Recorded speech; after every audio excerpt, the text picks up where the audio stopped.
Então, a nossa proposta, né, é de fazer até às 10 aqui a abertura. Das 10 até as 10h45, nós teremos o nosso conteúdo teórico. Teremos 5 minutinhos ali de intervalo, das 10h45 às 10h50, para tomar uma água, ir no banheiro.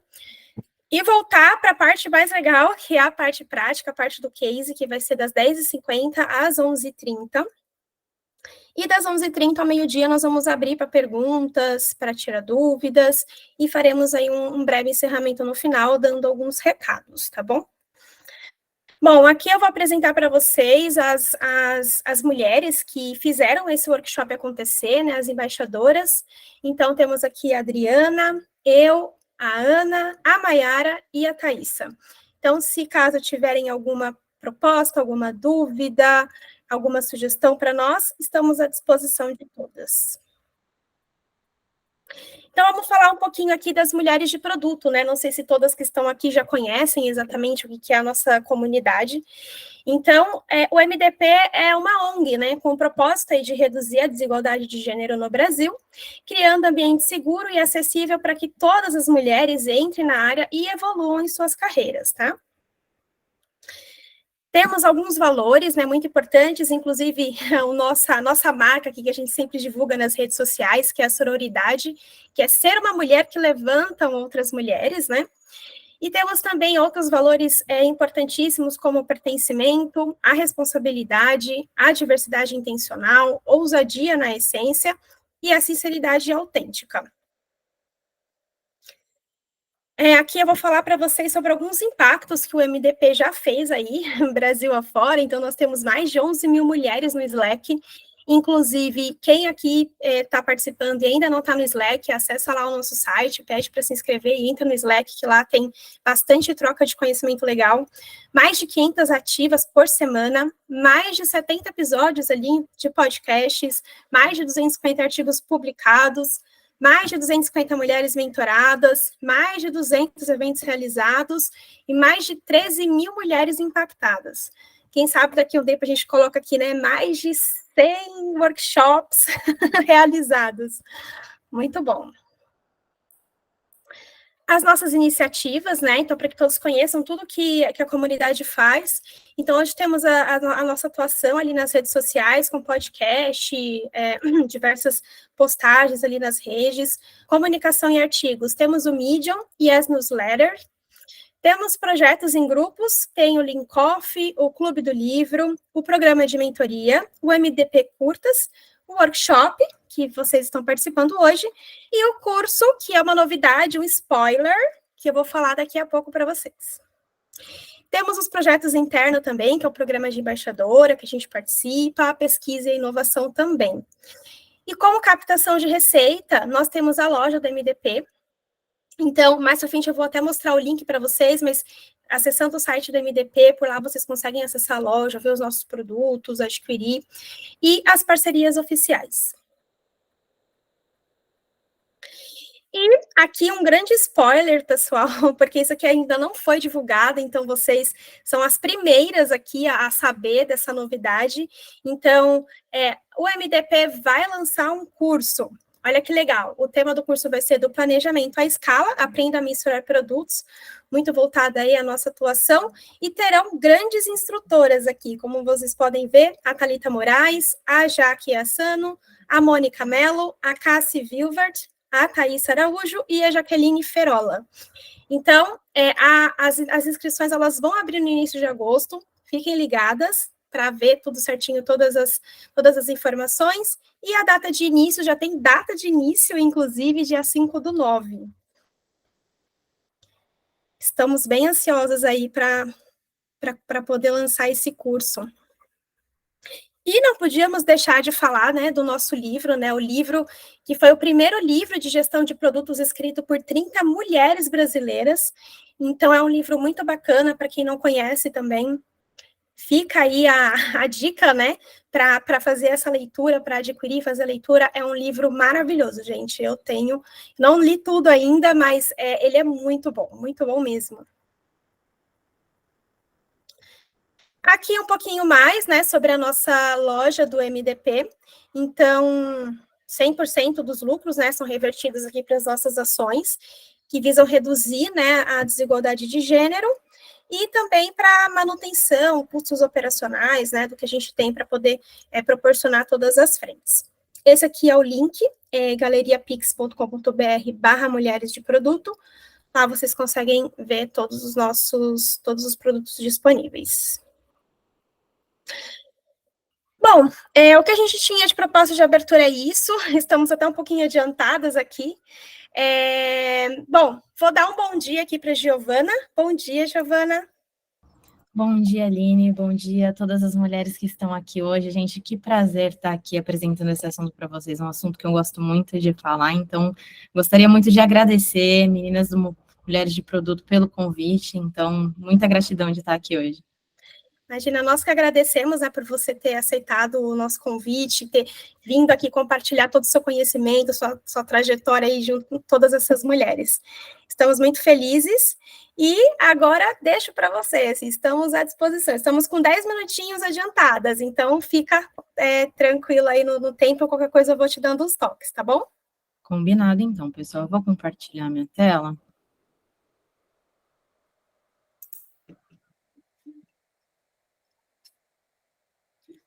Confirmem para mim, por favor, se está aparecendo. Está aparecendo, gente. Eu não consigo ver o chat, tá? Então, se alguém puder só abrir o microfone e confirmar para mim. Sim, está aparecendo. Perfeito, então. Gente, se tiver algum probleminha no som, se eu começar a travar, alguma coisa nesse sentido, só peço que alguém ou abra o microfone, me avise, que daí eu paro, a gente conserta, tá bom? Só porque eu não consigo ver o chat, que eu tô com uma tela só, beleza? Então, vamos lá, vamos começar o nosso workshop. Gente, de novo, gostaria de ressaltar o quanto que eu estou agradecida por essa oportunidade, pela presença de vocês, pelo interesse de vocês em aprenderem um pouquinho sobre dados e o uso desses dados na gestão de produtos, pensando principalmente aí em produtos digitais, né, que é o que eu tenho mais familiaridade. E a gente vai começar esse workshop aqui falando um pouquinho mais sobre mim, sobre a minha carreira, para vocês entenderem como que eu cheguei nesse universo de dados, tá? Vocês vão ver que não foi muito linear, né? Eu não comecei trabalhando com isso, mas eu acabei chegando, né, nesse mundo. Então, a minha formação é engenharia de manufatura. Eu me formei nessa área pela Unicamp em 2015.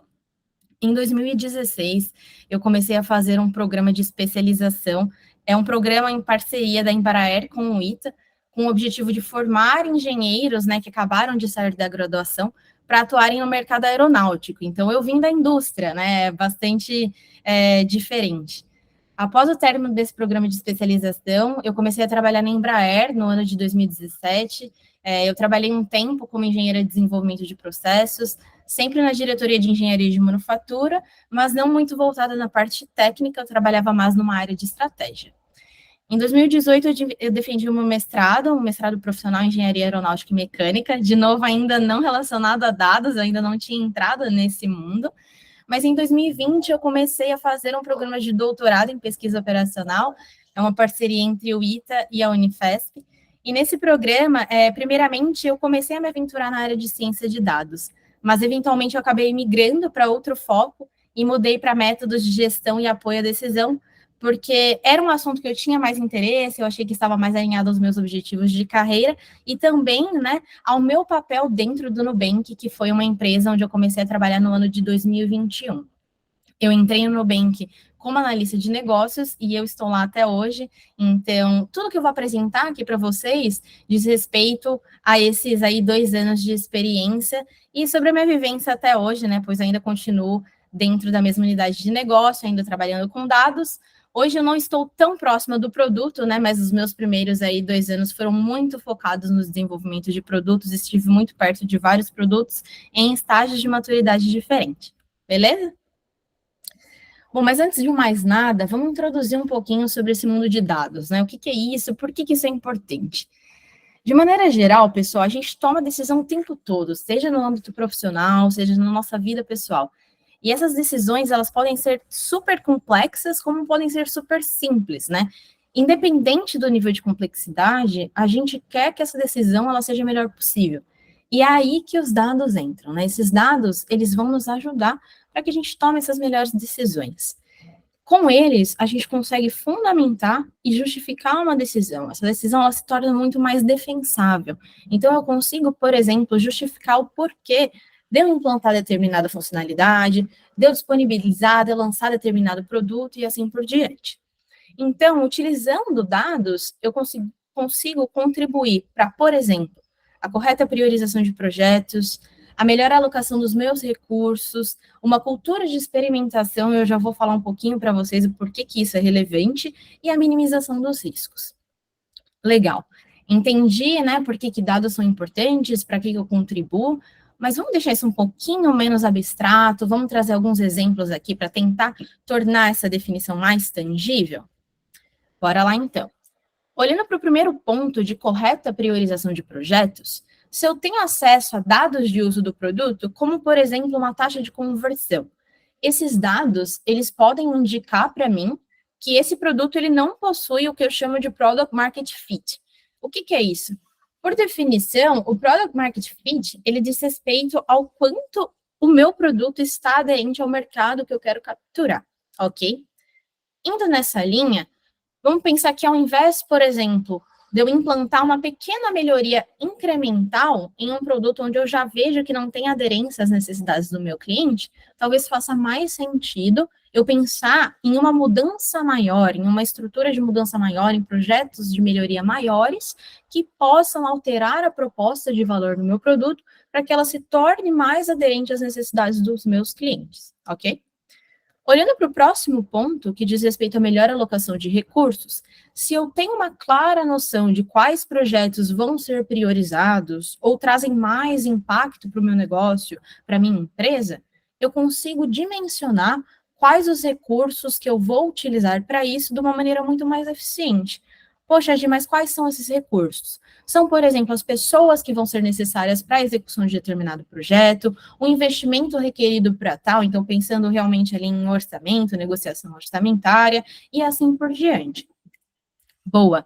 Além disso, esses dados, eles vão nos ajudar a identificar, por exemplo, novas oportunidades de negócio e ou outros produtos que sem acesso a essas informações, talvez eu não pensasse em desenvolver e talvez eu não pensasse em começar um projeto, né, olhando, né, para a criação desse novo produto dentro do meu portfólio. O próximo item aqui diz respeito à cultura de experimentação. Então, olhando para os dados, eu vou conseguir tirar insights e pensar em hipóteses. Vou dar um exemplo aqui para deixar isso aqui um pouquinho mais palpável. Poxa, será que a taxa de conversão ela está baixa pela má localização do entry point do produto? E o que eu quero dizer com entry point? O entry point ele nada mais é do que o meio pelo qual o usuário vai descobrir e acessar o meu produto ou o meu serviço.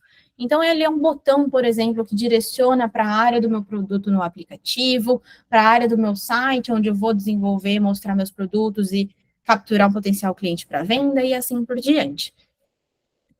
Perfeito.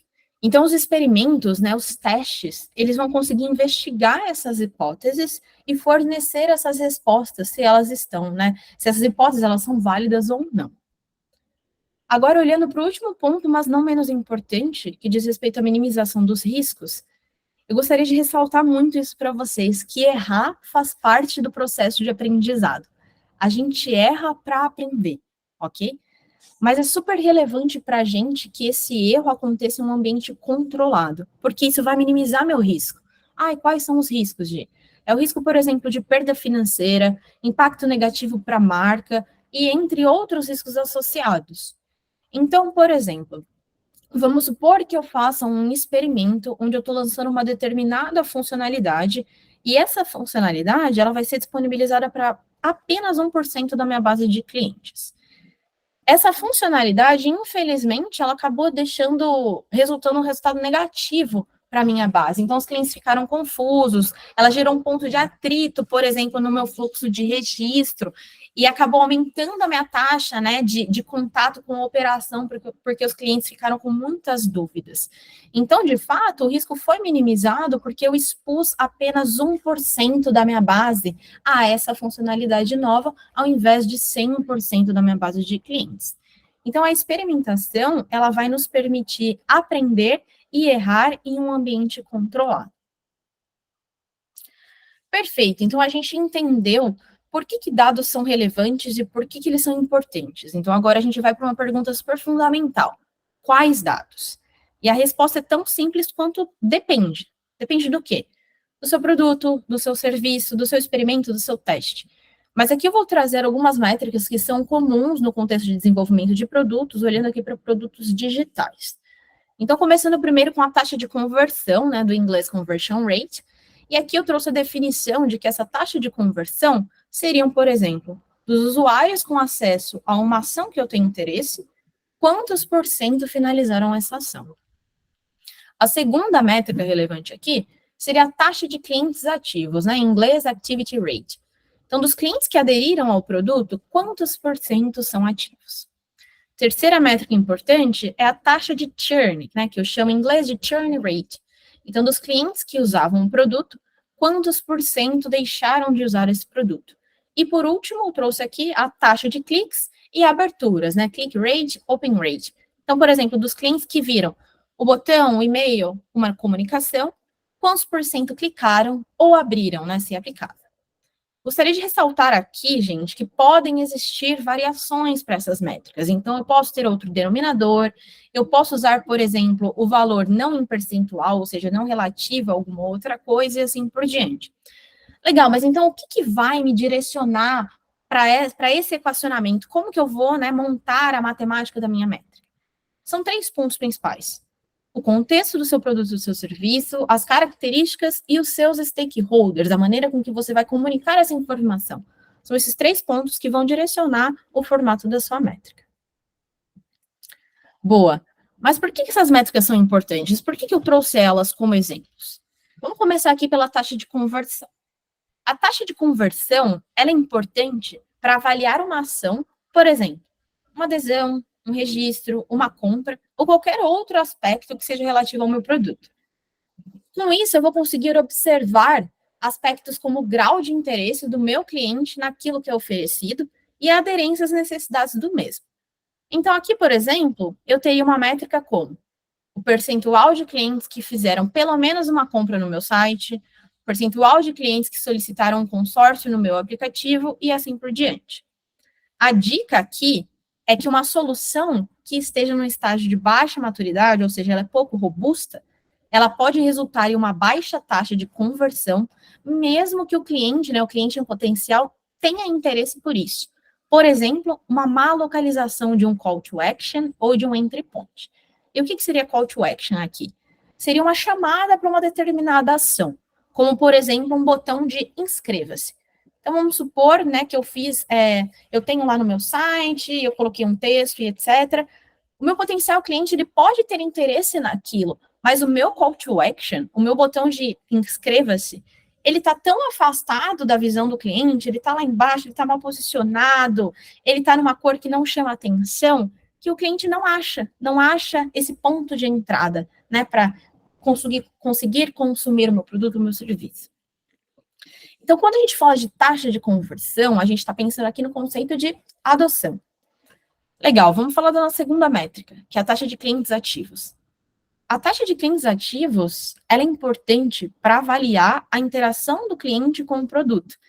E isso vai prover insights da experiência desse cliente para que a gente consiga, por exemplo, investigar algumas estratégias preventivas, ou seja, antes do problema acontecer, eu vou tomar uma ação, para minimizar a ocorrência de churn e implantar ações intencionais que vão estimular o meu cliente a usar o meu produto de uma maneira mais frequente, porque eu quero fidelizar esse cliente.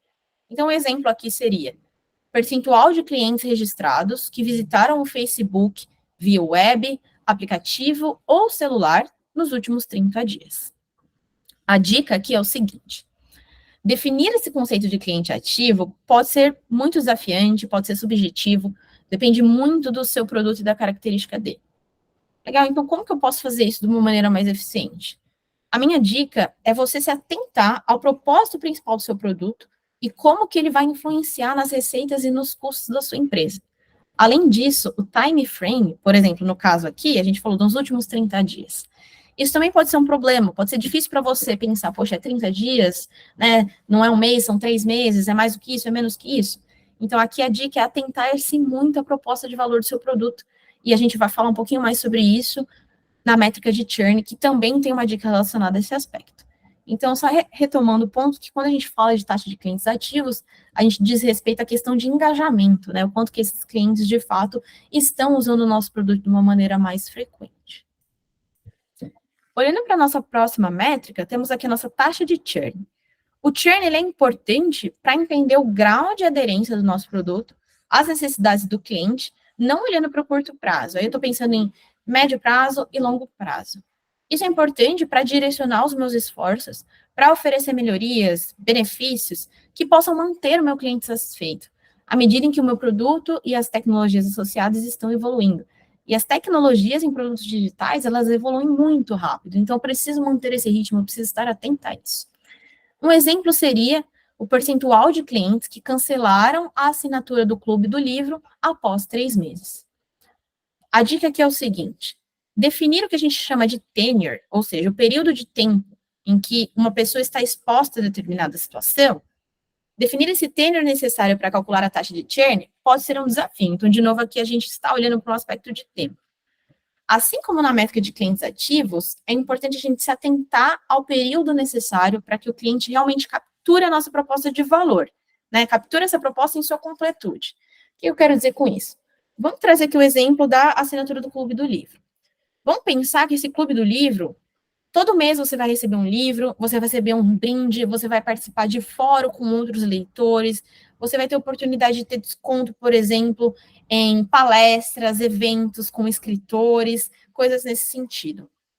Talvez um mês seja pouco para que o cliente capture toda a proposta de valor, toda a experiência desse Clube do Livro. Né, talvez faça mais sentido você pensar, né, em um tenure um pouco mais longo, para que ele consiga, por exemplo, além de receber o livro, ter a oportunidade de participar de uma palestra, de participar de um fórum, né, de trocar figurinhas ali no chat com outros leitores, ok? Legal.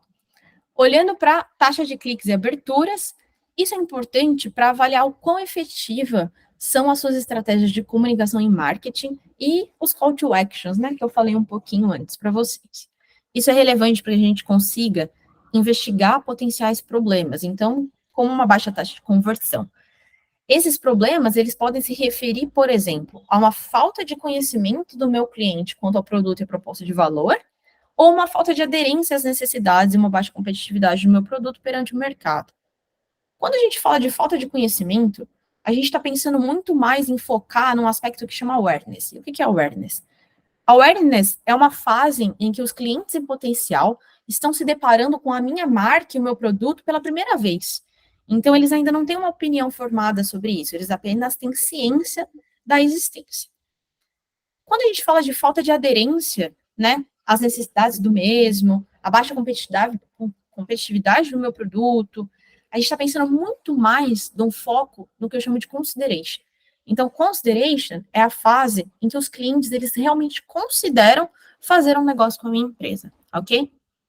Beleza. Então, quando a gente fala sobre taxa de cliques e aberturas, a gente está olhando muito mais sob um ponto de vista de interesse do meu cliente sobre, né, os produtos que eu estou oferecendo. Perfeito, pessoal. Então, a gente entendeu a importância dos dados, por que eles são relevantes, métricas que fazem sentido, por que elas são importantes, para que eu uso essas métricas. Mas para construir essas métricas, a gente precisa de ferramentas. Então, vamos falar um pouquinho sobre isso. Aqui eu tentei trazer para vocês 2 campos de uso de ferramentas. Então, o primeiro campo é a extração de dados. Então, dentro do campo de extração de dados, a gente pode falar sobre linguagens, por exemplo, SQL e Python. A gente pode falar de gerenciadores, plataformas e ambientes. Então, aqui a gente tem, por exemplo, a SQL BigQuery, SQL Server, MySQL. E a gente pode falar também aqui de algumas plataformas e ambientes de múltiplas linguagens. Então, a gente tem o Jupyter Notebook, que eu posso usar para Python, para R. A gente tem o Databricks, que eu posso usar para Python, para Scala, SQL e assim por diante. E a gente tem também as ferramentas que são mais voltadas para visualização de dados. Então, a gente tem o Data Studio, o Looker, né, que agora são uma coisa só. A gente tem o Databricks, a gente tem o Tableau, a gente tem o Power BI. Nossa, tem muita coisa, pessoal. Esse universo ele é muito grande. Então, eu trouxe aqui alguns exemplos que são comuns. Não significa que tudo esteja aqui. Se esse universo ele é muito grande, eu preciso saber tudo? Gente, a resposta é não. Você não precisa saber tudo. Eu, por exemplo, não sei nem metade do que está aqui. Eu uso algumas coisas que estão aqui. Eu tentei trazer mais exemplos, até porque eu sei que as pessoas trabalham em lugares diferentes, elas lidam com ferramentas diferentes, né? Então, eu não trouxe só aquilo que eu uso. Mas não, pessoal, você não precisa saber de tudo. Então, se eu não preciso saber de tudo, por onde que eu começo? Então, para saber por onde começar, se você já está em uma empresa, é legal você identificar quais são as ferramentas que a sua empresa utiliza. E se essa empresa, ela já possui alguns materiais de interesse. Então, por exemplo, quando eu entrei no Nubank, eu já tinha muito treinamento que eu poderia consultar, me desenvolver por conta, né? Eu não precisava buscar muita coisa externa. Então, é legal também que você converse com pessoas que já ocupam cargos e funções mais analíticas. Então, por exemplo, um analista de negócios, um cientista de dados e assim por diante. Essas pessoas, elas podem te ajudar no mapeamento dessas ferramentas, tá? Então, supondo que você já tenha feito isso, já tenha pesquisado dentro da sua empresa, você não encontre nada. Nesse caso, é interessante que você busque cursos básicos para que você ganhe familiaridade com essas ferramentas, legal? E aqui a dica é, caso você tenha a possibilidade de ter uma pessoa como sua mentora no assunto, peça para essa pessoa elaborar exercícios hipotéticos bem simples, óbvio, dentro do seu contexto de trabalho, porque com esses exercícios você vai conseguir ganhar familiaridade, por exemplo, com a sintaxe, com a linguagem de programação, a estrutura de raciocínio, o formato e a disponibilidade da informação. Então, qual dataset que eu uso? Onde eu vou encontrar essa informação? Como que eu vou puxar isso? Como eu vou manipular esse dado? É interessante que esse final de semana eu fui visitar uma grande amiga minha que foi a minha mentora quando eu comecei no Nubank, e eu estava comentando sobre esse workshop e eu mostrei isso para ela. E quando eu mostrei isso, ela falou assim: nossa, foi isso que a gente fez. Então, essa minha dica ela é super pessoal, porque ela fez isso comigo. Né? Ela montava exercícios super simples, e na época eu estava aprendendo duas linguagens de programação ao mesmo tempo. Então, ela criava esses exercícios hipotéticos, eu precisava consumir informações internas, né? Então, fazia parte do produto que eu estava trabalhando na época, e isso me ajudou a ganhar familiaridade muito rápido. Então, por isso que eu trouxe essa dica. Agora, olhando para pessoas que não estão inseridas em uma empresa, ou estão e querem mudar, estão abertas ao mercado de maneira geral. Para vocês, né, mulheres que estão abertas ao mercado, definam o cargo e a função de interesse que vocês querem. E pesquisem oportunidades que sejam aderentes a isso. Olhem no LinkedIn, pesquisem vagas, coloquem alertas de vaga, pesquisem as empresas que vocês gostariam de trabalhar. Olhem os requisitos dessas vagas. E vejam aquilo que é mais amplamente solicitado para que vocês consigam ser estratégicas na hora de estudar e aprender. O que eu quero dizer com isso? Vamos supor que você filtrou 10 vagas que você achou muito legal, que você quer se aplicar. Nessas vagas, a maioria delas solicita, por exemplo, SQL, né, como um requisito. Poxa, então faz sentido que você comece aí os seus estudos aprendendo um pouquinho de SQL. Então, quando você faz essa pesquisa prévia, você consegue afunilar quais são as habilidades mais estratégias para você conseguir priorizar o seu aprendizado, né? Não faz muito sentido você tentar atacar tudo de uma vez, senão você vai ficar sobrecarregado. Boa. Então, a dica que eu trago aqui nesse ponto de vista para quem está aberto ao mercado é lembrar que temos aí diversas funções que atuam com os dados. No entanto, o foco e o nível de profundidade que essas funções têm dentro desse assunto costuma ser diferente.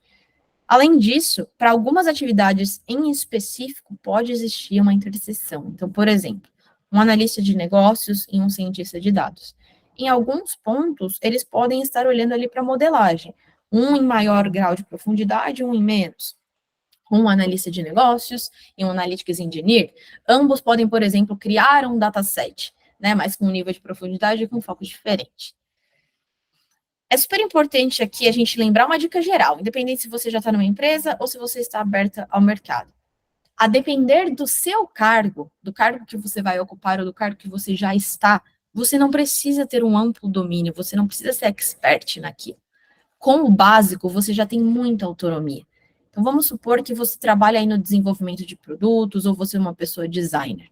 E você precisa, de alguma forma, de uma informação, de um dado ali, um dado sobre o uso do aplicativo e assim por diante, né? E uma pessoa que ocupa um cargo analítico não está conseguindo te prover aquela informação naquele momento. Se você sabe um básico de SQL, você pode ali, você mesmo extrair esse dado e ter essa informação. Então, você já tira essa atividade do seu caminho crítico, beleza? E aqui embaixo no rodapé eu trouxe alguns conteúdos gratuitos que podem interessar para vocês, tá? Eu trouxe um curso básico de SQL gratuito, tá lá no YouTube do canal Programação Dinâmica, e uma série também de análise de dados em Python do mesmo canal. Perfeito, então a gente tem os dados, a gente tem as ferramentas, já sei como extrair, assim por diante. Mas o que eu vou fazer com tudo isso? Então aqui, pessoal, eu gostaria de fazer uma pausa para um relato pessoal. Então essa caixinha aqui, ó, que eu coloquei nessa linha pontilhada, essa caixa sou eu. Então, essas caixas sou eu virando analista de negócios, após alguns anos aí trabalhando na indústria em cargos que não eram correlatos a dados, né? Eu até falei sobre a minha trajetória profissional no começo, até para dar um contexto para vocês sobre isso. Nessa época, eu não tinha familiaridade com análise de dados, eu não trabalhava com isso. 2, eu tinha pouco background analítico no meu âmbito profissional, apesar de ter sido formada em engenharia. E 3, eu entrei direto em um cargo sênior em uma fintech que era referência em dados. Essas 3 coisas juntas aqui, né, foram bem desafiadoras para mim. E qual foi o meu maior desafio na época? O meu maior desafio foi o tal do so what. E eu achava, né, lei do engano, eu achava que seria a programação. Eu entrei pensando, poxa vida, eu não sei codar uma linha de SQL, eu não sei codar uma linha em Python, meu Deus do céu, como que eu vou lidar com isso? E isso não foi um desafio, isso foi esperado rapidamente, mas o so what foi um desafio. E o que é esse tal de so what? Em português, a gente pode traduzir o so what como algo tipo, e daí? O que eu vou fazer com isso, né? Então, dentro do contexto de dados, significa definir realmente os próximos passos em posse dos dados. Porque os dados, sozinhos, sem análise, sem recomendação, eles não vão impulsionar o seu negócio, tá bom? Beleza, mas vamos entender um pouco melhor o que é isso. Estruturar dados não é um so what. Fazer um dashboard, apenas plotar os gráficos e disponibilizar esses gráficos, não é um so what. Apresentar os resultados para os stakeholders, puramente, plotei um gráfico, qual é o valor? Isso também não é um so what. Ok, mas o que é? O so what é o que vem depois de tudo isso. Então, vamos trazer aqui alguns exemplos hipotéticos. Dado esse resultado, nós vamos implantar a funcionalidade A, porque essa funcionalidade, ela aumentou a nossa taxa de conversão em X%. E, além disso, eu fiz uma análise de risco aqui, e ela não apresenta riscos consideráveis.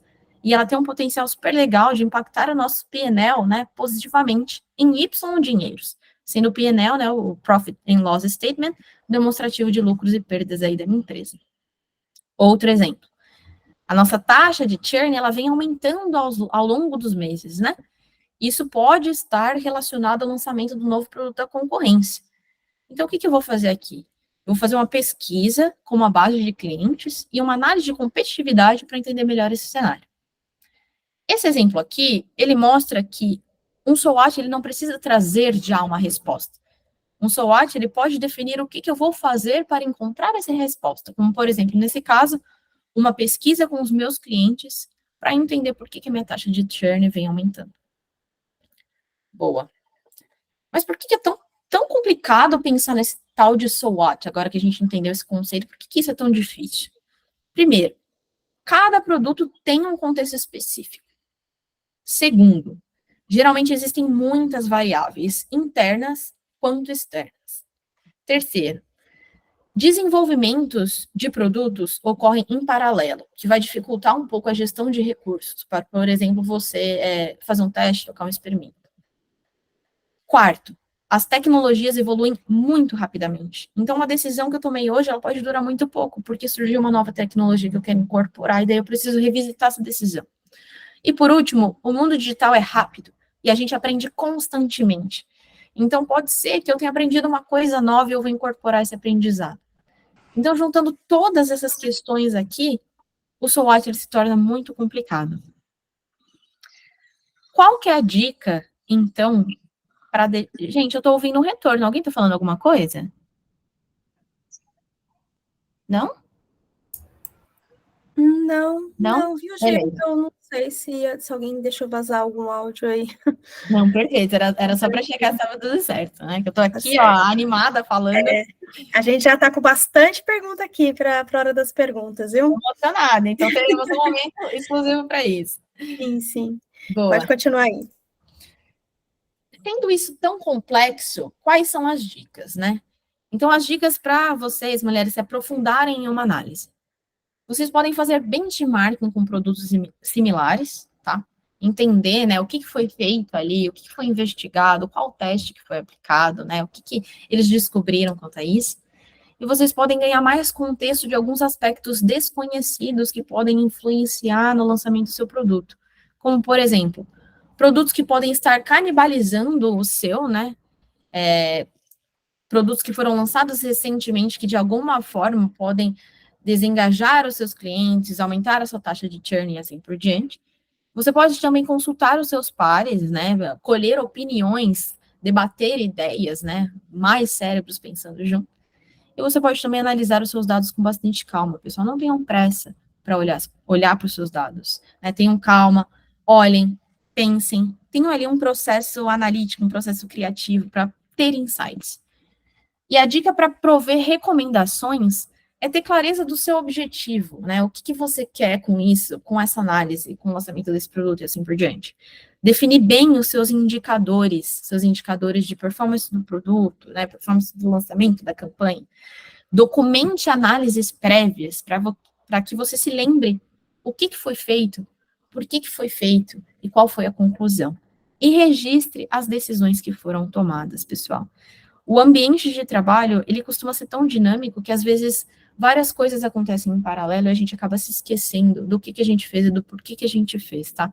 Então, aí, foque bastante na questão de organização. Perfeito. Então, eu fiz a minha análise, eu tenho total clareza do meu SWOT. Como é que eu vou comunicar esses resultados? Primeiro ponto aqui, vamos falar um pouquinho sobre comunicação assertiva no dashboard. As análises que são mais profundas, ou os monitoramentos, né, que são mais frequentes, eles vão demandar um reporte, né, eu vou precisar, né, falar sobre esses dados com os meus stakeholders frequentemente. Então, o dashboard bem construído, ele deve, conter somente o necessário. Então, evite, pessoal, inserir visões que foram geradas puramente para atender uma necessidade muito pontual de um determinado stakeholder. Segundo, esse dashboard, ele deve estar ordenado por relevância. Então, os gráficos que sejam mais importantes, eles devem ocupar o espaço mais nobre do seu dashboard. Eles devem estar no começo, numa seção, né, bem fácil de visualizar, bem intuitiva de acessar. E, por último, eles devem ser intuitivos, eles devem ser claros. Então, crie gráficos e visões de fácil interpretação. Nomeie as suas variáveis com termos conhecidos, evite usar, por exemplo, muitas siglas, né, que podem ser de desconhecimento de pessoas que não estão tão próximas ali do desenvolvimento do seu produto. Insira títulos bastante claros e adicione notas sempre que cabível.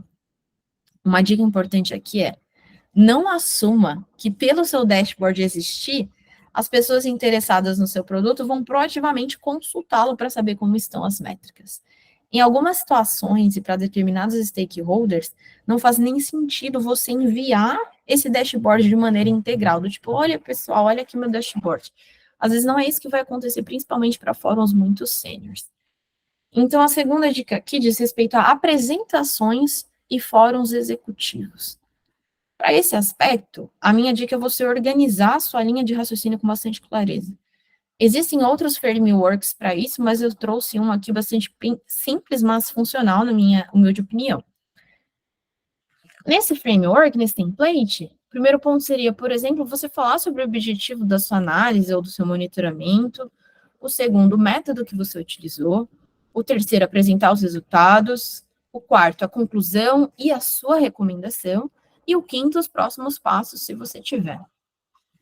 Uma dica importante, pessoal, tem um slide resumo para consolidar esses resultados de uma maneira direta, principalmente pensando em fóruns executivos, em reuniões onde você não tem muito tempo, as pessoas são bastante sênior. Aplique nesse slide resumo algumas estratégias visuais que vão facilitar a compreensão do conteúdo de uma maneira bem rápida. Então, eu vou olhar para isso e já vou capturar a informação. Exemplos aqui seriam o uso de cores do farol em apresentações de monitoramento ou acompanhamento de indicadores. Então, vermelho se a gente está muito abaixo das expectativas, amarelo se a gente está um pouquinho abaixo das expectativas e verde se a gente está dentro das expectativas, coisas assim. A sugestão é que você posicione esse slide de resumo logo no início da sua apresentação. Então, de novo, a gente está falando aqui de uma área nobre, né, do seu deck. Aqui, você poderia, nesse template, né, você poderia colocar esse slide, por exemplo, logo depois de citar o objetivo da análise. Para deixar a questão do dashboard um pouco mais claro, eu trouxe aqui um exemplo, tá? Coloquei ali a fonte de onde eu tirei isso, é um vídeo no YouTube, depois vocês podem olhar com um pouquinho mais de calma, tem outros exemplos nesse vídeo também. Eu achei esse dashboard interessante porque ele mostra aqui um conceito que eu falei de trazer as métricas mais importantes numa área nobre, né?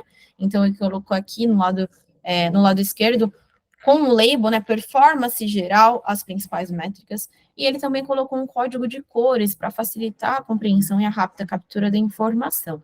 Então, eu tenho aqui já um indicativo. O vermelho são coisas que eu estou abaixo da métrica, o azul, coisas que eu estou dentro ou acima da minha métrica, e ele já traz o desvio com relação à minha meta, né? Então, eu estou menos 10%, eu estou mais 2%, e assim por diante. Então, tá fácil de ler, tá fácil e rápido de capturar a informação. Beleza? O terceiro ponto, falando de comunicação de resultados, é com relação à comunicação assíncrona, né? Então, comunicação assíncrona, ou seja, eu estou ali escrevendo, por exemplo, um e-mail, ou eu estou comunicando esses resultados em um chat, né, em uma ferramenta como, por exemplo, Teams ou Slack. Ou seja, eu não estou ali no live apresentando isso, eu estou escrevendo, eu estou postando essa informação. A dica para você comunicar esses resultados de forma clara em comunicação assíncrona é você pensar na estrutura e na disposição que vai facilitar, de novo, uma rápida captura da mensagem e vai reduzir o cansaço e a fadiga da leitura. Ou seja, eu não quero um textão.